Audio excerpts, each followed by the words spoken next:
Oh my goodness, it's on. Okay. Good morning, family. That was kind of dead. Okay, thank you. Okay. My name's Barbara Kidder. I am a woman in long-term recovery, and what that means for me is I haven't found it necessary to drink or drugs since December 20th, 2016. I want to welcome all of you guys to the 2022 Oxford House World Convention. Your lanyards and name badges are required to enter all sessions. Silence your cell phones during the breakout sessions, and no side conversations during the panel. Step outside if you need to speak. Please don't smoke or vape near any entrances. Dispose of the cigarette butts properly and safely. No littering, which means that big yellow thing out there where the cigarettes are. I've seen a lot of trash, so don't use that as a trash can, please. Take notes during the sessions to relay back to your chapters, and questions will only be addressed at the end of the session. All right, and this panel is working together with houses, chapters, associations, and alumni. I'm going to give you a brief overview of what this panel is about, and then we'll get into our wonderful speakers. Today, we also have Nathan Fabulous Truitt with us. Yeah. Vanessa Phelps with the hot hair. Ashley Mange with the wonderful lipstick. Sorry. And David Edge, and he is definitely dressed edgy, huh? Yeah. All right. In many states, houses, chapters, and state associations all work together, recognizing the different roles of each. Sometimes, however, there is a bureaucratic overreach, which should be avoided. One of the biggest challenges is fostering democracy in houses and chapters. The system is purposely rigged to foster democracy by its emphasis on house meetings, the elections, and chapters that everyone will be treated equally. By establishing term limits on house officers, everyone has the chance to rise to the occasion, accept responsibility, learn leadership, and strengthen sobriety. It is also important for Oxford House outreach workers to serve as a resource persons for residents, teaching them how the Oxford House system works, but like Tom Sawyer, challenging the residents to do the work themselves. During the pandemic, many meetings had to be conducted via Zoom. How well did this work? Are there situations where virtual meetings are preferable to in-person meetings? And if so, under what circumstances, since memberships in chapters or state association is always voluntary, emphasizing fellowship over enforcement and education over authoritism and necessary and bills membership. While housing service committees play an important education role, members need to remember their role is to act as helpers, not as enforcers or bullies. Chapters and state associations have an important role to play in supporting individual Oxford houses and their residents. Still, at all times, they need to recognize the autonomy of each individual Oxford house. The panel will discuss what Oxford House chapters and state associations can do to build constructive relationships with each other. And first off, we have Nathan Truitt. Nathan Truitt moved into Oxford House Highland Crest in 2017 with less than 24 hours clean and a backpack. Since that first house, he stepped up into service, opening houses across Topeka, Kansas. He then was offered the opportunity to work for the Oxford House in Arizona with a great team, helped build Arizona State with 83 houses when there was once none. He had since moved out and helped start Arizona's Alumni Association. He also has founded the Arizona Walk for Recovery, and this is what made it possible that one house in that one city that answered the phone for a druggie like him. I give you Nathan.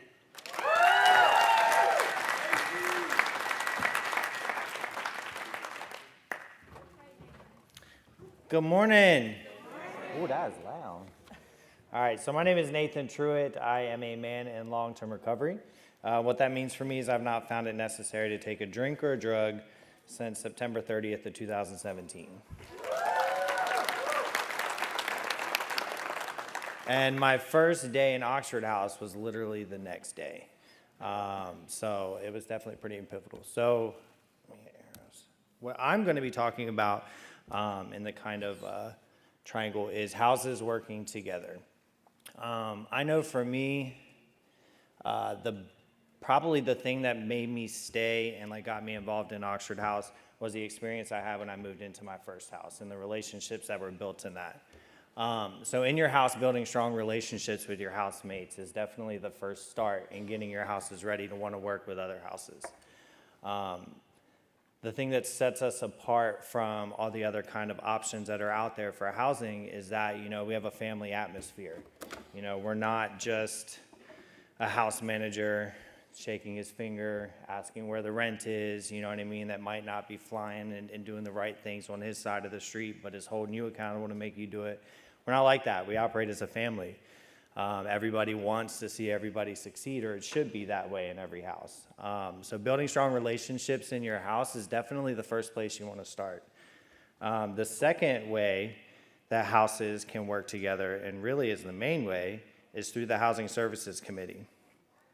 So having a strong Housing Services Committee in your area will really, really set you apart. And having a strong area with strong houses that are actually supporting each other and following the motto. So I'm going to read you an HSC mission statement. And it's small, so bear with me. So Housing Services Committee primary purpose is to be instrumental in the opening, training, and filling of houses in the chapter, armed with suggestions of the model and knowledge of the manual. The seasoned residents teach the newcomers through experience. It is the proactive right arm of the chapter. Through service, not government, governing, the committee prospects the model and ensures that every newcomer is given an honest chance at recovery. HSC is an example of replication in action. Serving on the committee is a privilege, not a right, and members will be held accountable in protecting each house's autonomy. So for me, that's what really got me excited about Oxford House. I think my first week in Oxford House, they said, oh, you're going to be our HSR, and you need to be at this meeting at this time.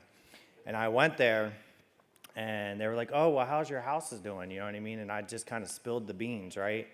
And just told them the truth. Well, anyway, from that day forward, I was able to kind of be taken under some people's wings, and I became like an Oxford House like service junkie. But the Housing Services Committee, really what it is it's houses, members in the houses supporting each other and offering support to the other houses. So when you have one house that may be good in one area and one house that's struggling in the other area, the best thing about Oxford House is let's go lift them up, you know what I mean? Let's teach them what we know over here to do well, and maybe they're good in something else at their house, and they'll come over and teach us the same thing. So it's really kind of like links all working together. One of the ways that the Housing Services Committee can be of assistance to houses in the area is putting on trainings. I love new member orientations. How many areas in here have new member orientations in your area? Bam.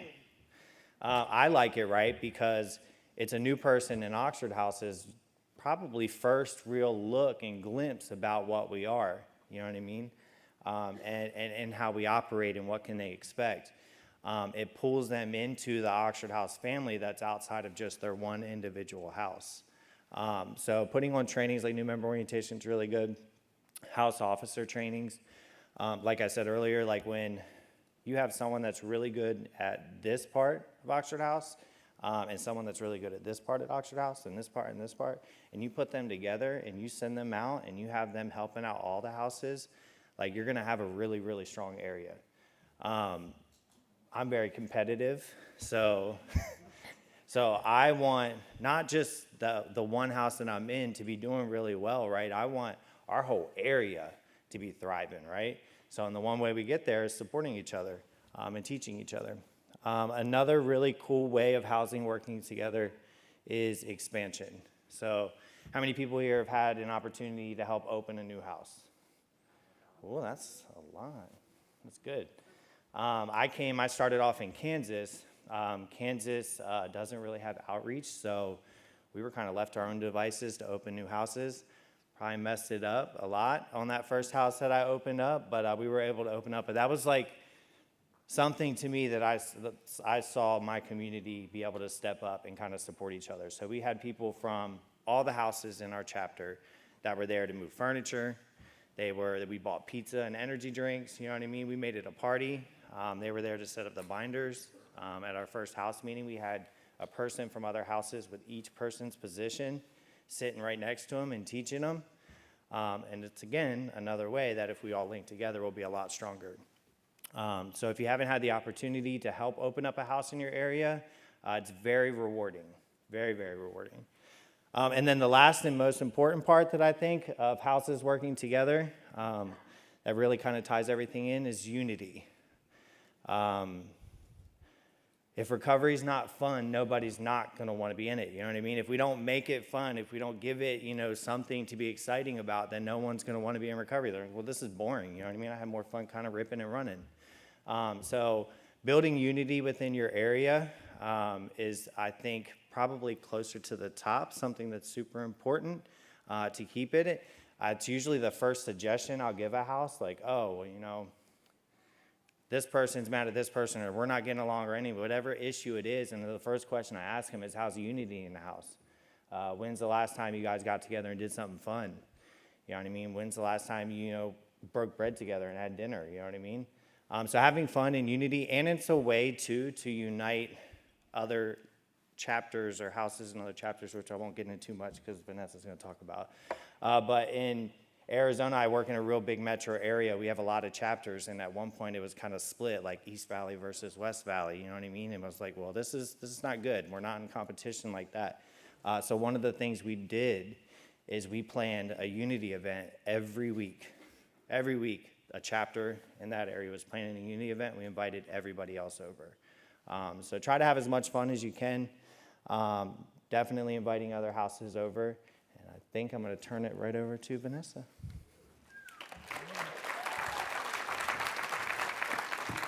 Thank you, Nathan. And next we have Vanessa Phelps. She is a Louisiana native where she lived until joining the Army at age 18. She received an honorable discharge after one tour overseas and 5 years of service. She came into an Archer House of Louisiana in 2019, where she immediately stepped up into service and hoped to one day be an employee of the organization that saved her life. After 10 months, she was hired in Alabama, and she has opened 10 houses and started 2 new areas in the state. I give you Vanessa.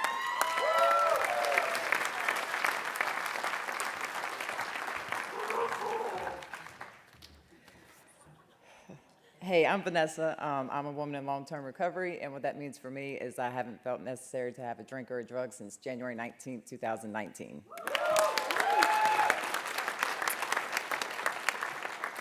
And I'm really nervous, and my voice is shaky, and I'm really sorry.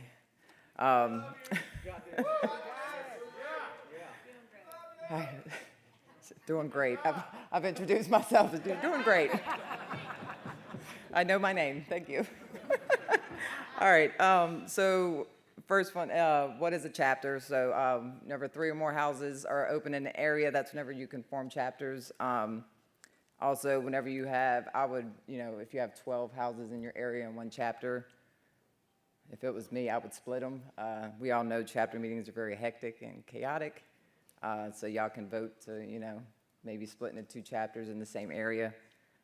Chapters are there to support the houses and just offer help and guidance with things that go on in your house. And of course, we're there to expand the number of Oxford houses to, I guess, 10,000 now.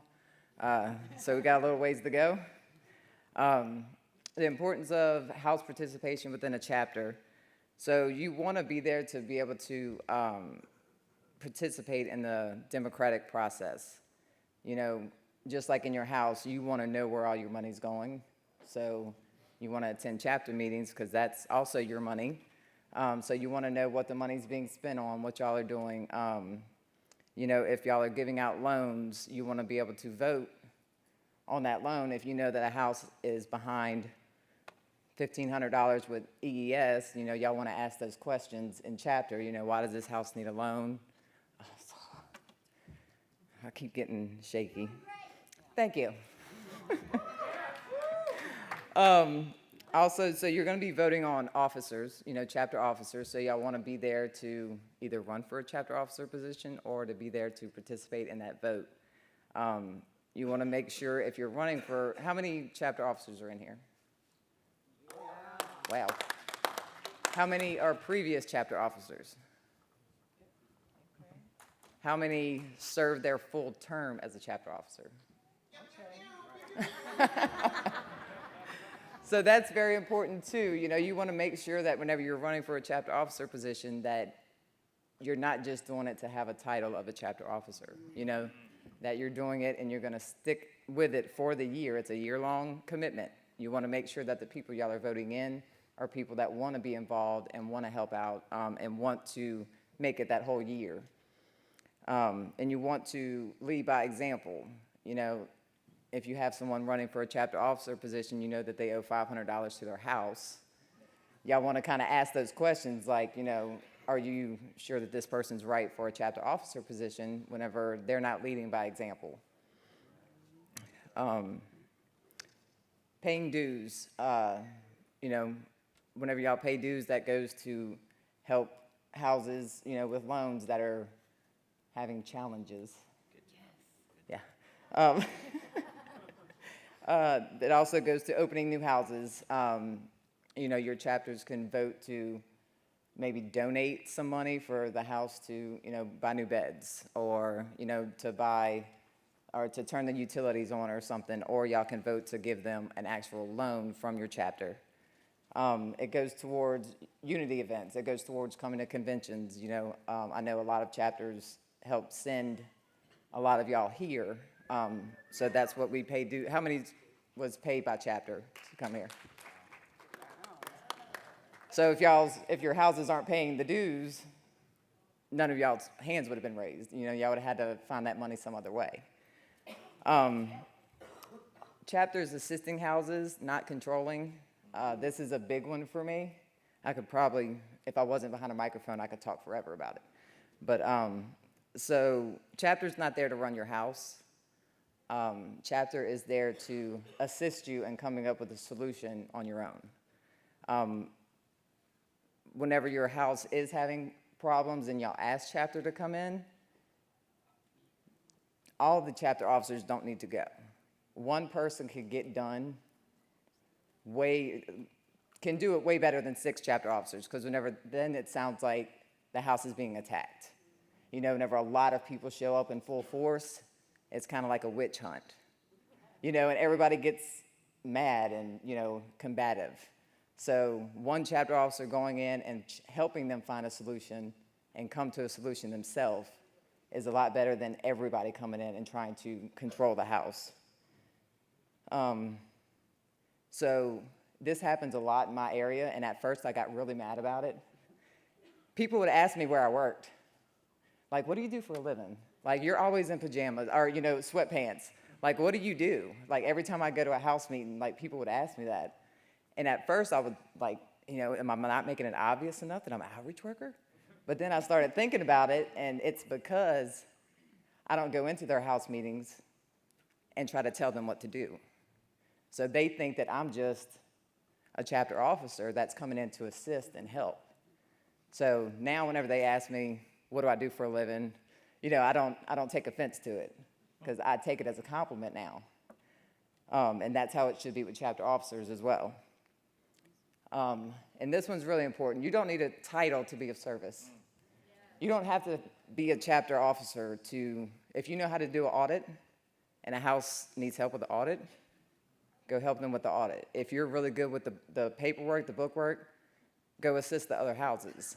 Some people understand the model better, and some houses don't really grasp it, so you can go in there and just help them. You don't have to be a chapter chair or any kind of position. That's what we're all here for, is to just help each other. And that's all I have. Thank you. You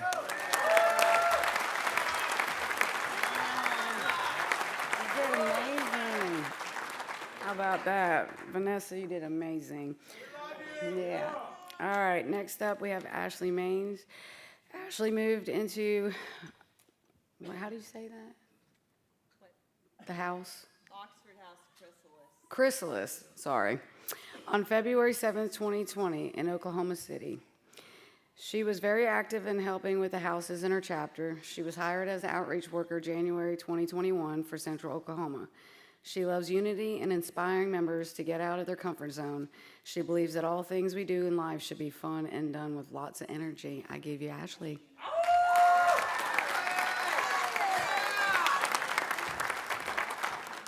All right.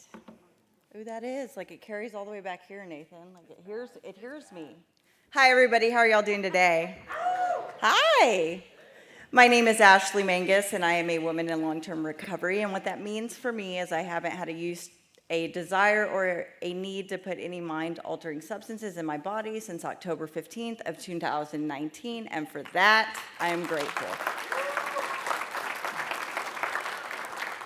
All right, guys, so a little bit about me real quick before we get into talking about working with associations. I have always been a person. I'm one of 6 siblings, and I'm right in the middle. Okay, I'm my mother's 3rd child, and my mother always used to tell me, you just do too much, like you're just everywhere. Don't touch that, that belongs to your brother, leave them alone.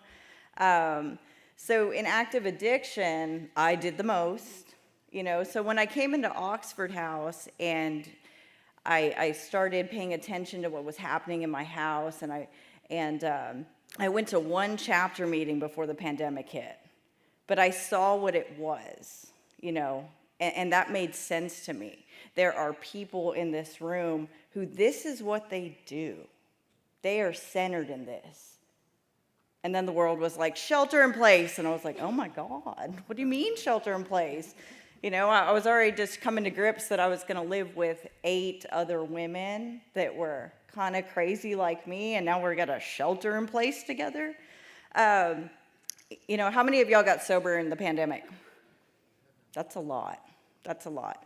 So, we immediately went to Zoom meetings and things. I actually got elected as chapter chair for Chapter 5 in Oklahoma City over Zoom. And that's a big part of our panel is navigating through that. But what I do want to say, if y'all haven't picked up on it already, that our panel is a path. It starts with the house that you move into.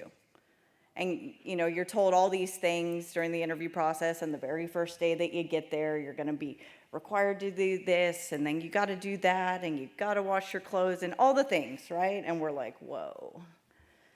And then we get to go to our first chapter meeting. And, there's people, call this meeting to order, motion for this, pay that bill there, all the things, and you're like, okay, Fortunately for me, I got to sit with my entire house, so I was kind of sheltered, to what was really going on. And what I notice as an outreach worker is the people that want to be right in the middle of this thing go to every single chapter meeting, whether they're a chapter officer or not. They're there, and they've got the bag of energy drinks, and they're passing them out, and they're like, grateful to be here. Who wants a bang?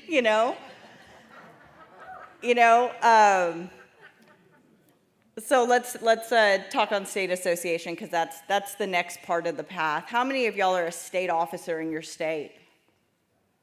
All right, very good. How many want to be a state officer in your state? How many of y'all are curious about it? All right, well, let's talk about it.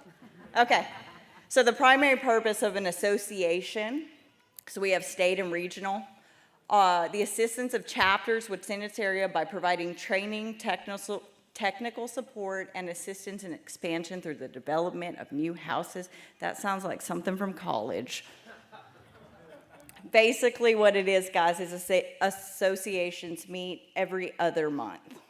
And listen, I've been in Oxford House for 3 years, and I've been an outreach worker for coming up on 2, and I still have to think, okay, we met in August, so then is it, okay, I have to do that every single time. But what it is the chapter chairs of your state meet together to discuss, number 1, what is going on in the state, okay? There's various positions, just like at the chapter level. But what's most important is this threefold mission: the internal transfer of knowledge, and quality assurance. So we do that by trainings, workshops, conventions. And this is the state association's pulse, okay? If you're a member of the state association or regional association in your area, that means you've probably been around a little bit. You've been to a bunch of house meetings, you're a part of the Housing Services Committee, you've shakenly raised your hand at chapter to be the secretary, and then you got comfortable with secretary, so you moved up to treasurer, and so on and so forth. And the coolest thing for me about Oxford House, guys, is this stuff happens organically, without a lot of thought. We just go do the things, you know. Oxford House half measures down the road is just messing up again, so here we go. We all get in the car, the one housemate that has a car, and we go. And we sit, you like that, right? You like that, half measures. And then Oxford House Excellence over there is throwing their second Unity event of the month, so we go. Okay? So don't let any level of this path intimidate you. I've got a huge personality. I'm very chatty and talkative, and I'm loud. But, you know, I feel, you know, a big part of my job is inspiring my members who aren't as bold as I am, right? You know, I want to be the advocate for the ones that are a little more shy and a little in their comfort zone. Because at the end of the day, each single one of us is either an alcoholic or an addict or both, you know. So we plan workshops, conferences, and convention. I am an outreach worker from the great state of Oklahoma. Woo! And we recently had a workshop for our state officers. And what we did is we met in Tulsa, Oklahoma, and we spent 2 days, and we talked about a lot of goals and plans that we have for our state. We've got a great leadership retreat coming, leadership workshop coming up in Beaver Lake, Arkansas, where we always get a mix of our members that are actively working in houses and chapters and states, and we're like, bring your newcomer that follows you around the house and wants to do what you do. Bring that person too, right? Bring that person that is so amazed by their new life and recovery that they want what you have. Because when we walk into the doors of the 12-step meeting hall, that is what they tell us there. See, find someone that has what you want and ask them how they got it, right? Same thing in Oxford House, you know. So the guy that is willing to go to all the things, bring that person to all these trainings. Oklahoma just had its state convention. We had 358 members in Ardmore, Oklahoma. That is our biggest one yet.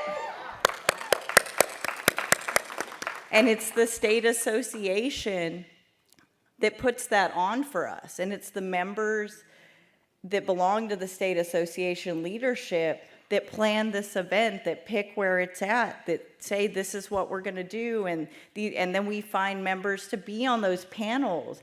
And they're full of fear. They're so full. One of them sitting right here in the front row. He's so full of fear. But the best thing for me about pushing someone to do those things at that level, at these conventions, like I'm doing today, is the look on their face when it's over. Guys, y'all will survive. Y'all will survive being up here. Y'all will survive. You know, even if you don't get elected to a chapter position when you go back home, right? Say that don't happen for you. Raise it the next month and the next month. I'm going to be the next state chair. You know, you got to take ownership of that. So we're also very important is the development to meet the need of beds to satisfy the state demands. If there is a humongous charter violation that happens in your area, your state officers should know about that, okay? They've been through, at the chapter level, all the crazy chapter violations. So them as a quorum can assist with helping out that house or that area that is challenged, okay? When I started in Norman, Oklahoma, the area was challenged. You know what I mean? But like Nathan talked about on the house level and healthy competition, you have to inspire people to compete in a healthy manner and drive them with a little bit of healthy fear. There is nothing wrong with a little bit of healthy fear in life. Nothing wrong with it. You know what I mean? You better do these things if you want to stay sober. Do the things. So the last one, guys, is a utilization of data. I know not every state does this. The state of Oklahoma does. We do a monthly housing summary report. They hate it. They hate it.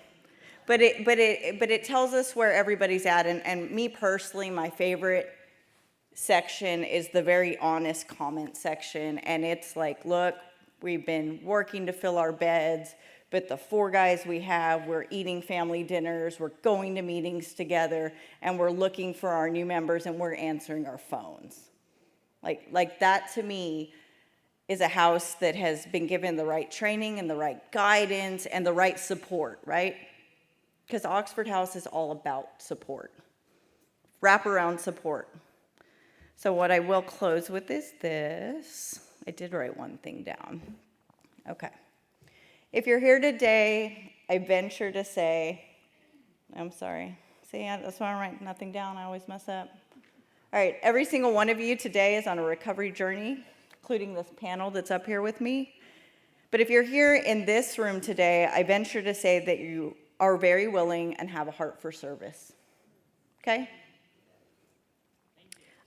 You are so welcome. You right there. I encourage you to follow the Oxford Path, House Chapter, State Association, alumni, and beyond.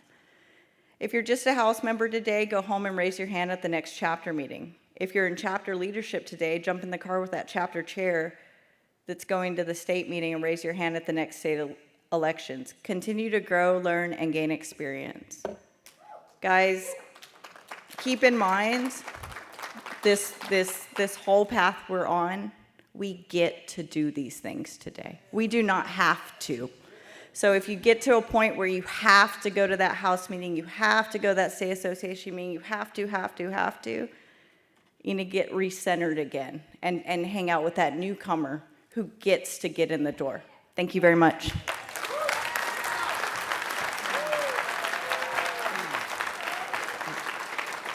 Thank you, Ashley. Wow, this is a pretty amazing panel, you guys. Lots of information. Are y'all taking notes?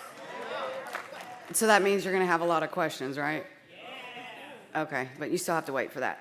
All right.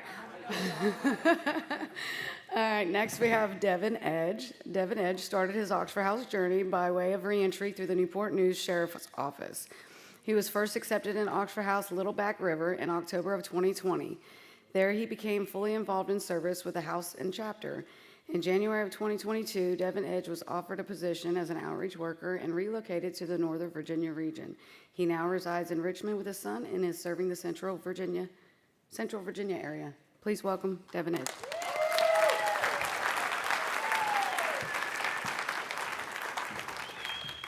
Hey guys, I'm Devin. I'm the new guy. So, this is my first World Convention. And about a week ago, I got a weird email from Barbara, and it was saying, are you coming to the meeting, the panel meeting? And I was like, what are you talking about? And it was for this panel. I didn't know I was on this panel. My boss didn't tell me. I was like, man, I want to enjoy my first convention, not be up here. But this is cool. I have a unique experience, I think, with Oxford because I came in 2020, in the middle of the pandemic. So all I've ever known is Zoom Oxford. I hear stories of what it used to be like, and it sounded great. I want, the chapter meetings and everything. But when I came, my first house, they were doing meetings from their bedrooms. Yes, Virginia was shut down. Oh, there we go. There's the triangle. Yeah, they were doing meetings from the bedroom, and it was very strange for me. Now, I stayed because I was bonded out to the house. So, my choices were pretty obvious. But it was just strange. And what's even crazier is Oxford House has been around for so long, and I never heard of it before 2020. My first experience, even hearing the name, was I was at a AA meeting, and there used to be this group of guys that came in together. And I remember them because after the meeting, they would take the sugar packets, and they would always be like, "We need this for the house." And I was like, that was what I thought. I'm like, Oxford's, they must be struggling over there. I don't know what all that's all about. But one of those guys, his name's Mike Trupiano, and he plays a big part in my story because he was the president of Littleback in Hampton, Virginia. And August 20th, 2020, I was arrested, and I was in a stolen U-Haul van. I could say this because I pled guilty already, so we could talk about this. And I was with my then pregnant girlfriend, and we had a 3-year-old son. And we were living in this U-Haul throughout the pandemic. I didn't even know there was a pandemic going on. That's how lost we were. We had very little belongings in this U-Haul, and every dollar we got went to the gas and getting our fix every day. And everything else was stolen, diapers, everything. And that was the way we were living. And on August 20th, 2020, I was attempting to sell stolen merchandise, and I didn't know I was selling it to an undercover police officer. And honestly, when I was arrested, I was relieved. I really was, because I knew that I just didn't want to do that. You know, I love my children. I'm a father of 4. I was in my 2 older kids' life before, and I knew what it was like to be a good father, but I was just so lost and broken, I was just stuck. So getting arrested was a very good thing. Now, the bad part was in the pandemic, if it was nonviolent in Virginia, they were releasing you very quickly. And so they told me, they were like, look, you need to figure out where you're going. And I'm the type of addict that, like, I need to be kept away for a while so that obsession goes away. Like, I was scared to get out because I knew it was too soon and I was going to go run right back. And this guy, Mike Trupiano from Littleback, my ex was able to get a hold of him on the phone and set up a phone interview. So I was in my cell, and the shift sergeant was able to schedule the phone interview. And I tried to call the house line, but it wouldn't accept the collect calls. So I had to call my ex, and she held the phone up, and had to call him on the other line. And that's how I did my interview. It was so crazy. And what's even crazier is he showed up to court. This guy really didn't even know me. They accepted me. They were like, we're going to give you a chance. And they showed up, and they vouched for me, and they bonded me out to that house. And that's how I started Oxford House. So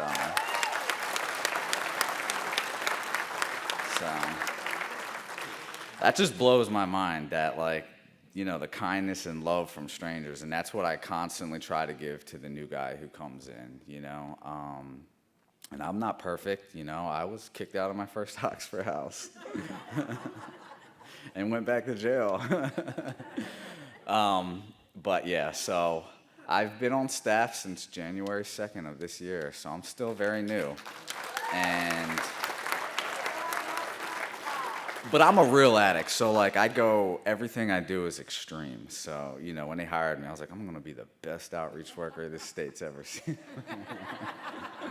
And then I had the privilege to get trained under Debbie Robinson, which was awesome. So, but the relationship and support. On the house level, I was fortunate. The second house I got into, Oxford House Hampton, very strong house.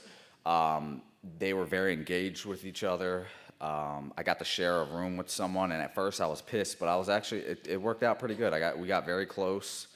As a house, we painted the entire interior of the house, and they just constantly did things to, you know, just foster unity in the house. We went to meetings together. So I really felt like I joined a family. And it's unfortunate, you know, I hear a lot of other people's experience, and that's not everyone's experience, and, you know, that's unfortunate. I wish it was, and I'm glad that it was mine. So on the chapter level, very quick, my first chapter meeting, they were like, somebody, I forget, I was writing, and they were like, oh, he has nice handwriting. He's going to be our secretary. And I was like, okay, sure, whatever. And so I did it. I took it, and I did that for a little while, and then I met the outreach worker. And I didn't know what outreach was. I thought they were just really enthusiastic people who I had no idea that they worked. I didn't know what OHI was. I thought it was volunteer, and I just didn't know. And she came up to me, Deborah Jackson, in Eastern Virginia region, and she was like, I think you would be a great outreach worker. And at the time, I was very limited where I could work because I was a convicted felon. So I was broke. And yeah, I was like, why not? Let's do it. So I took the position. But anyway, on the chapter level, as far as relationship of support, the Zoom was weird. I could see why in-person chapter meetings are important, and I remember when they made the switch from Zoom to in-person, all the guys in my house all went and got their hair cut, and I was very confused. And then I realized very shortly why, because all the women houses were coming to, and I was like, oh, okay, all right, I see. But yeah, the chapter on Zoom was it was hard to connect. And these are houses that are like in the same town. So when it moved back to in-person, I loved it. It was great. I got to meet a lot of other people. Now, VSA in Virginia State Association, still meets on Zoom. And one of the questions that we had on our little intro that Barbara read was, are there situations where virtual meetings are preferable to in-person meetings, and if so, under what circumstances? And, this is just my opinion. The virtual state association meeting, I think, works well for Virginia. It covers a large geographical area. It's very difficult, I would imagine, for some people. I mean, I didn't have a car when I started, and to travel, Virginia's pretty big. So, and again, I only know it on Zoom, but it seems to function, pretty good for me. And I think for everyone else. Now, I think there was a motion. I do believe they're going to start alternating in-person and virtual, so we'll see what the future holds for that. But, I mean, at the end of the day, I think in Oxford House, any opportunity for members to meet face-to-face is always more effective than virtual. And I love virtual. Again, like I said, I'm a father. My time's limited sometimes. So virtual meetings is something that I do. I'm not always able to go to face-to-face. But if I had the choice, I do prefer face-to-face. It's more intimate and that. So where are we at on time here? Okay, right on time. Let's see. So I guess the whole theme here is, what can we do to build constructive relationships with each other? And, I think of unity. And this is something, again, new to me, because Virginia, our chapter, just started the Unity Committee back. Like Virginia, I don't know how other states worked through the pandemic, if they shut down. I know some didn't. It was just business as usual. But Virginia did. It was a rough change from what I hear. And everyone had to get tech savvy very quick. And but recently, in like the last, I'd say 6 months, there have been Unity events, and they're fun. It's the first few were awkward, just because I don't do necessarily well around large crowds of people. But I went, to show support, and I did it, and it's just fun. It's a great time to get together with a common goal, recovery, and all that. So I guess the last thing I'll finish with is, this is why I love Oxford House so much, because this is how cool it is to work for Oxford House. So a few months ago, those two kids when I said I was arrested, my two younger kids, they were taken into foster care. And me and Mom, were doing everything we could to get them back. And it's a long process. If anyone's ever dealt with DFS, you're in for the long haul. They don't care about what you do the first 6 months. They want to see big picture. And rightfully so. And Mom was supposed to get them, and she had a slip-up the week before court. So this was like 3 months ago. So very unexpectedly, they were like, Dad, can you take the kids? And I was like, well, shit, I live in an Oxford House. So I talked to my boss, and he's like, well, this is what we're going to do. You're going to open a men and children's Oxford House, and then you're going to take your kids. So we got one.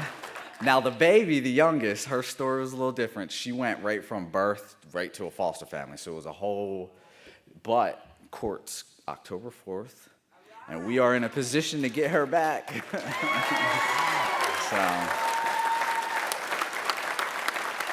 So we'll see. But that's why I love Oxford House, because what kind of job would be, you know what I mean? Like, that's insane.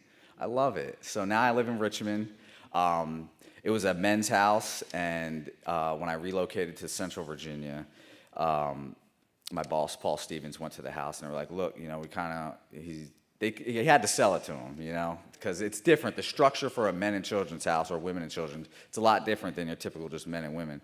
But they jumped on board, and Lucas has his own chore, and and he loves it. It's just really cool. But anyway, I'm really glad to be up here. I hope everyone's having as good as a time as I am, and yeah, enjoy the rest of your convention.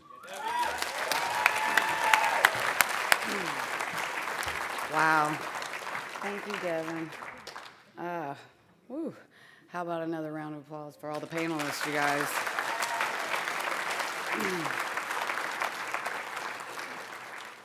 I'm kind of happy I didn't have to talk too much. They covered almost everything, but not your questions. So now we're going to take some questions. Raise your hand.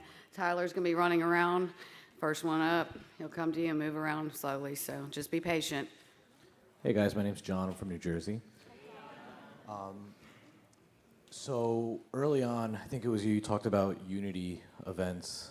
And in my house, there seems to be a very big lack of commitment towards service. It's very frustrating. You know, I'm fortunate that when I moved in almost a year and a half ago, my outreach worker was living in the house. And if there's anything I've learned of all the attempts of recovery, it was like you just do what's asked of you to do. So when he says, come here, do this, help me move furniture, open this house, I just jumped onto it. And, you know, that's what I've done. But there's guys who've been in my house for years now who are just used to paying rent, not getting high, and being involved in house meeting, but that's it. And so when you talk about unity events, it's a two-part question. Is one, what does it look like?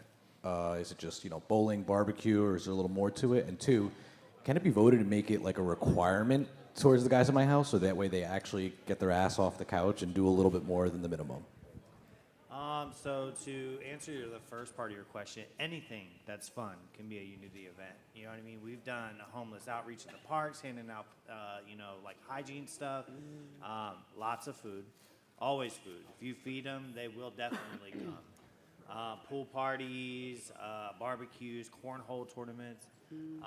As far as getting people more involved, I mean, I don't know how, probably might not the right reason, but I know for me, when I have a house and there's someone that brings up a question like that, I'll say volunteer your house to host the next unity event. You know what I mean? And bring everybody to your house, and then they'll see it's fun. You know what I mean? They'll see that it's fun, and maybe it'll spark something in them that reminds them, you know what I mean? Like, okay, maybe we should step up and kind of be more involved with the community as a whole. And there's also sometimes that there's some members that you're not going to be able to get to step up. And then you just focus all of your attention on the new people that come in, and you get them fired up. And then sooner or later, that house is going to have a majority of people who are fired up, and then the other person is going to feel a little left out and either step up or move out. It's one of the two. Yeah. Hi, I'm Armani from San Antonio, Texas. I am the South Texas Regional Vice Chair for our region. And so my question is that with our chain of support, I'm not sure if it's the same way all over the place or all throughout Oxford. Outreach is like our very last point of contact. However, we have outreach workers that have come in and said, I am the ultimate authority. And so the South Texas Regional Organization doesn't get the chance to come out and assist these chapters because everybody's running to outreach.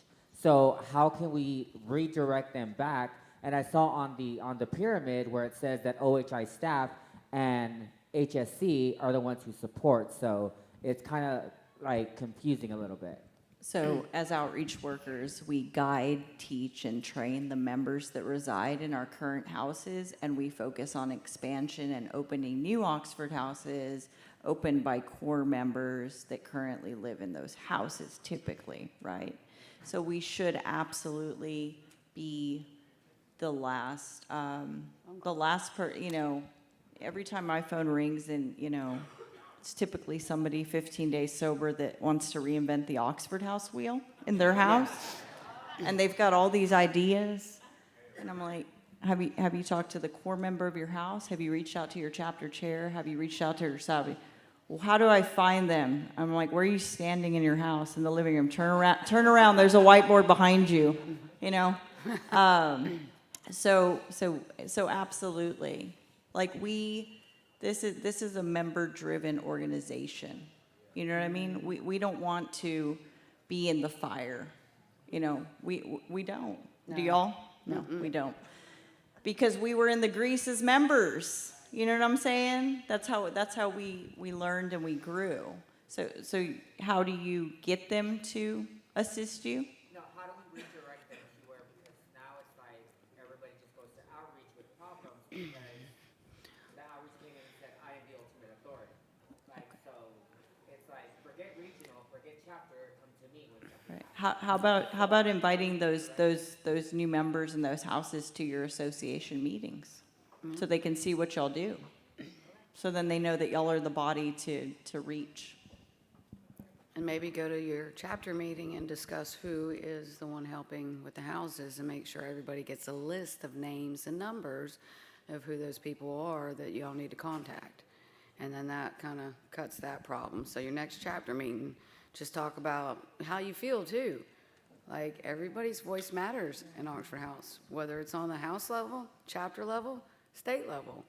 Your voice matters, because without you, this doesn't work. So just remember that.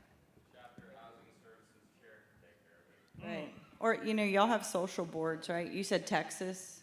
So maybe promote yourself as being a point of contact to reach out to for help. Oh, everybody knows who I am. Oh, wonderful. So, my name's Rob from Topeka, Kansas. Check. So, back in March, I opened a new house, and with the addition of that new house, our chapter decided to split, and I was voted chapter chair of this brand newest chapter in Kansas. Kind of since the beginning, we've struggled to keep interest in chapter. So, like, whenever a position comes open in chapter, there's really no house members that attend. And some of the positions we filled, we already knew they weren't the best fit, but they ran unopposed. They might only last a month or two. What's the best way to get houses to send their members to the chapter to have interest in it?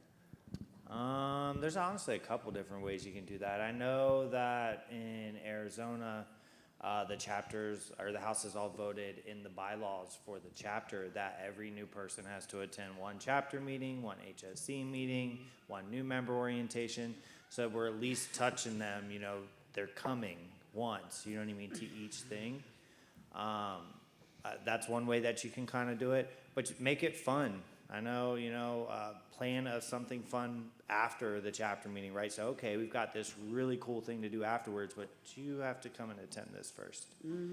And then there'll be ebbs and flows in it too, you know what I mean? Sometimes you'll have a really strong involvement in your chapter, and sometimes you'll get people that just simply raise their hand and went unopposed. So maybe put some effort and time in working with them to get them excited, reaching out to other chapters to see what's working with them in your state, get them to come to your chapter meeting and kind of spark some stuff up. But definitely just don't give up. We do an EES raffle. That's a good one. Money will bring them. Yeah, money will bring them. Money will bring them. My name's Ryan. I am from Winston-Salem, North Carolina. I'm also Dune Street president and Chapter 13 treasurer. My question is, when somebody's there and they get phone numbers are being disconnected, there's nobody answering phones for new people getting in houses and stuff like that. What do you do in that situation? Ryan, you call your outreach worker. And I'm your outreach worker. It's okay. Barb will It's okay. take care of it. No, it's okay. But it's a good question, though. It is, because that does happen a lot in a lot of areas, even worldwide, where, a member might move out and no one knows how to change the vacancy. the number. So get with your outreach worker. Your house should be able to do it utilizing the house phone and the house email. And if that's not accessible, your outreach worker should be able to assist you with that. Call them out. I love you, Ryan. You're awesome. What, Jesse? I do, yes. Thank you, Jesse. I appreciate that. Hi, I'm Carlene from Washington, D.C., and I'm in Chapter 3. I am the Housing Service Rep Secretary and the Comptroller for the House. Now, my question is, for the chapter, is it the president, the only one who can vote? Well, that's what I was told. I'm not sure if it's an OHI decision or because all the members don't attend the chapter meeting. I still go, but I'm not allowed to vote because the presidents for the houses are the only ones required to vote. Is that correct? So, yeah, so every house gets a vote, but if you're there with your house, y'all should discuss it as a house on how y'all want to vote. So if you're opposing. And it's the president who makes And the vote. president just says, aye. Says what we vote. Yeah, but as a house, y'all should vote together as what your house vote's gonna be. Oh, Yeah, so like, for instance, the chapter brings up something and Yes. says, take it back to your house. And then that way, when we come back to chapter, we'll make a vote and tell your house and see what your house votes on, right? we don't do it that way, but yes, okay, if that's the way it's supposed to be done. Because if we're in a chapter meeting and there's something that needs to be voted on, the only one that votes is our Well, president. so every member at that chapter meeting, Not all the time, but I'm a but regular. a chapter level vote, and this is how we do in our state, whoever's there is a part of that vote. That's it. It That's doesn't another matter. So it's why not it's just the important to go. president. So, yeah, but here's the thing that I would encourage everybody that lives in an Oxford house. These are officer positions to help run your house smoothly. Yes. That is not a high position. No one can say, oh, well, I'm president, so I get to make the decisions on this certain situation. This is a group effort. I've gotten several times where someone's a treasurer, and they're busy, but they're doing the books, and they can't take the deposit. Somebody else in the house can take a deposit. This is a team effort. Right. Those positions are just to kind of help sort out to make the house business run smoothly. Anybody can step up and do something to help the other person out. But other than that, I get really upset when I say, well, I hear people, I'm president or I'm this. Cool. I'm an Oxford House member. Right. You know? Democratic, you guys, always. How you doing? I'm Tuna from Texas, and Tuna. all right. And so I live in a very autonomous house, and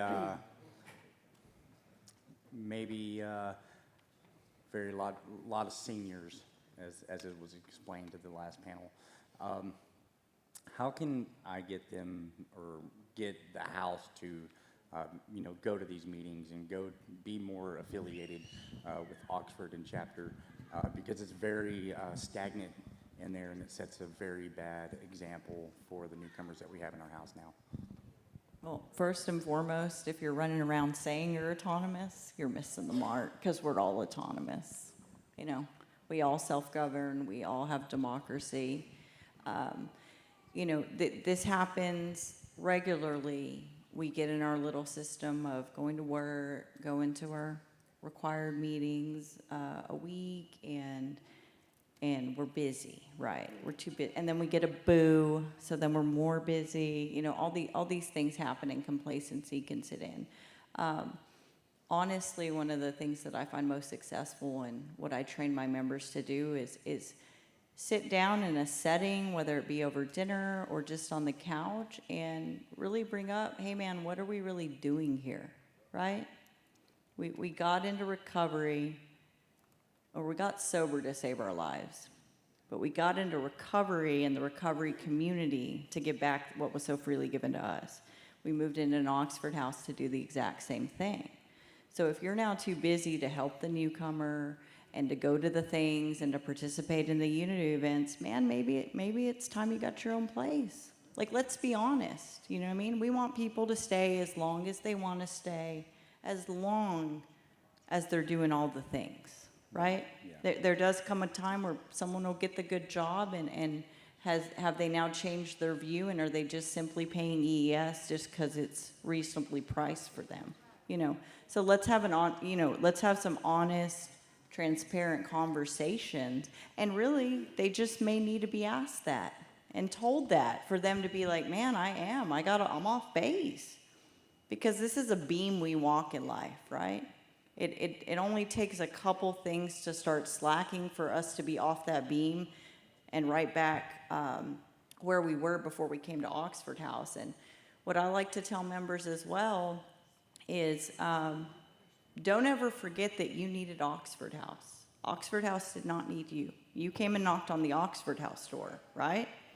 Okay? So sometimes we have to help somebody change their perspective and realign really what we're doing. But I don't really encourage y'all to have that in an emergency house meeting, or just a, hey man, let's go grab a smoke, let's go sit, if that's something you're noticing in your house, be that person and come from a rehabilitative, supportive manner. Right. Just one guy to one guy talking. And it's been there. It's come to that already, and I've already been able to have that conversation. I've only been there 6 months, and I'm the HSC, and they're like, you got to go do everything, with chapter. You got to go do this.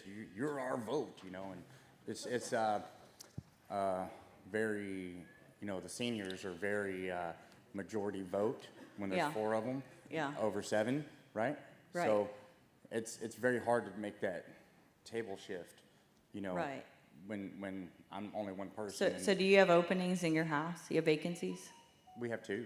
Okay, you got to get those 2 new guys on Team HSC, Team Unity. That's what you got to do. That's what Nathan was talking about. Come on, boys. We get in the car. We doing big Yeah. sober things today. Yeah, and I and get you're gonna flip the table. I get that. Yeah. Yeah.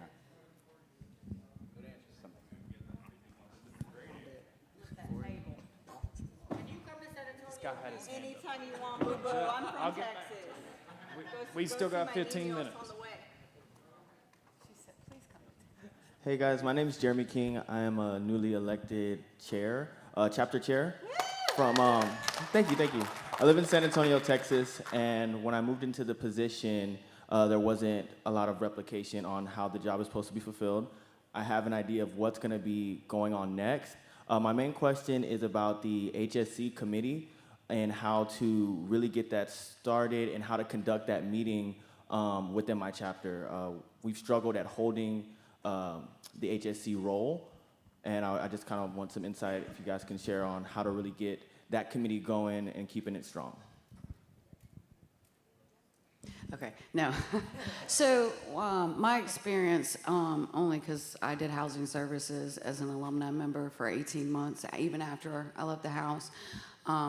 So part of really what you got to do is networking. Like, let's remove a little bit of what we need to do for our house, but the members in the houses, let's go out, have coffee, let's go to meetings, like see the recovery in each other, because sometimes building housing services, kind of, you need people that are actually doing what you need an example for, you know what I'm saying?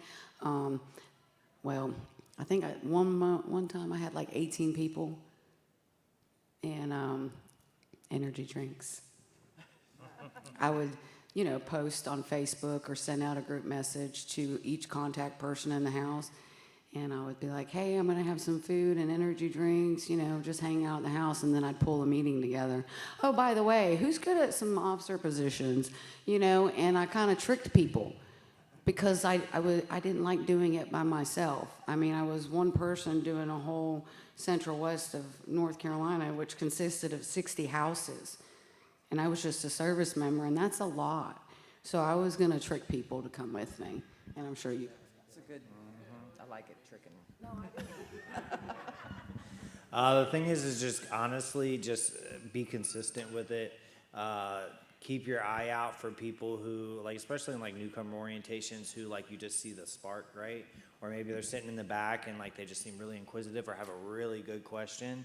Like those are the people you kind of want to wrap up, and then make it fun, right?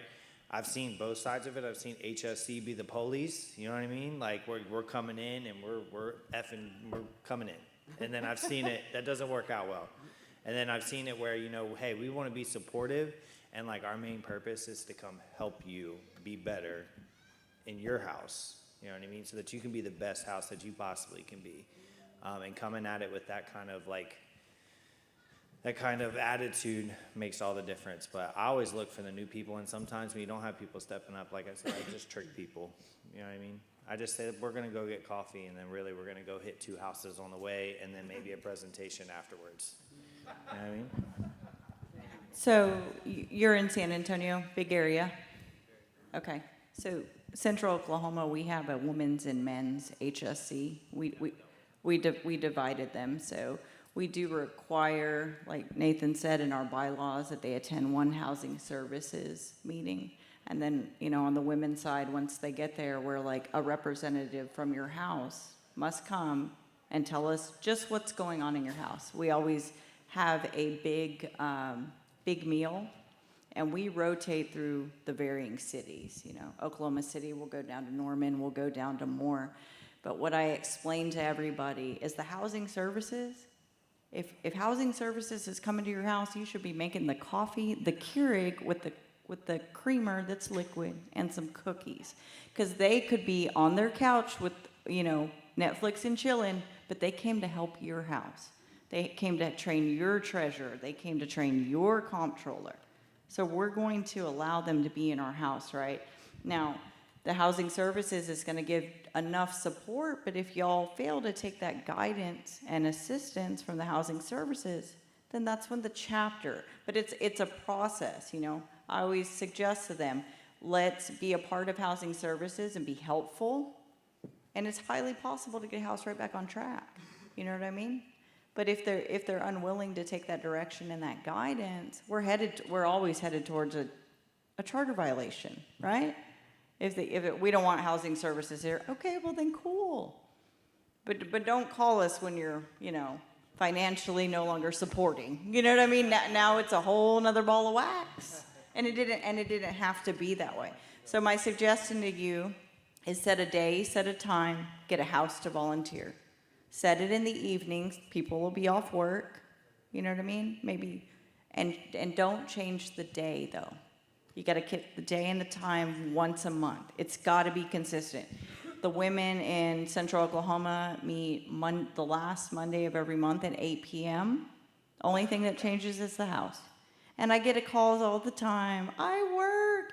I'm super sorry, maybe you could request off for next month if you really want to attend the meeting, right? But until then, send another chica from your house, okay?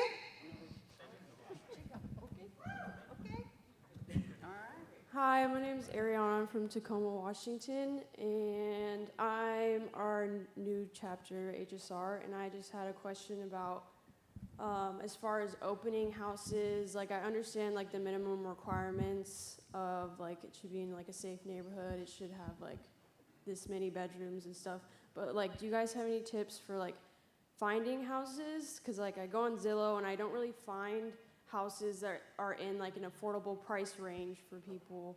And I know I live on like Hosmer, and it really isn't the best neighborhood, and sometimes like the houses are like old, and sometimes the like landlords aren't like, sometimes they're slumlords. So yeah, what are some tips? And like, I know at least in our chapter we don't do house inspections, so it's hard to find out if like the houses are in good condition.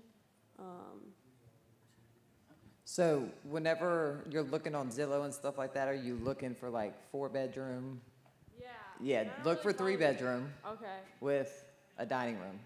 Okay. Or a 3-bedroom and a second den, or a den or an office or something like that. Because I can never find anything like 4 bedrooms and above.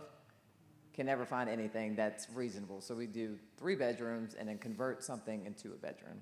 Is it better to like drive around the neighborhood and talk to like landlords. I mean, yeah. Just walk up, whenever someone says for rent, just walk up, knock on the door. Okay. One more?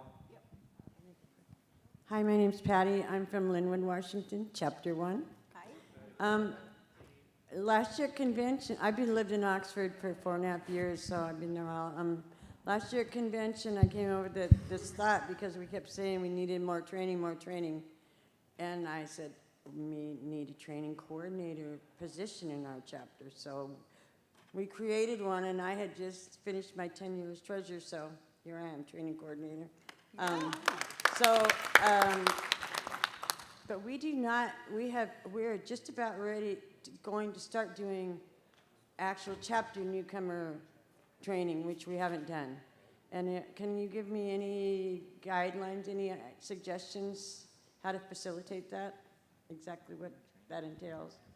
Other than, I know what we do in the house. So there's a new member orientation that's, Right, we do. it's on the drive. We do it once a month prior to our inter-chapter meeting. Okay. Same time, every month, you We're know, do- for, Okay, we're yeah. doing house position training at that particular time now, so Okay. that's something we could incorporate into that. Right, and we require new members, and we understand that they've got a lot going on when they come in, so we in Oklahoma do 60 days. You've got 60 days to attend your new member Okay. orientation, but we highly encourage that they do it right away. So again, you just need to pick a day and a time, and it's consistent, you know? Okay, all right. People got a lot going on, so we got to Yep, we do. keep the pattern for them. Yeah. Okay, thank you very much. Thank you. All right, thank you guys for attending, and if you guys have any more questions, we'll be around to answer them. Not here, though, just kind of have to find us, randomly snatch, okay? No, thank you guys, have a good day. Enjoy the banquet tonight. Y'all better be dressed.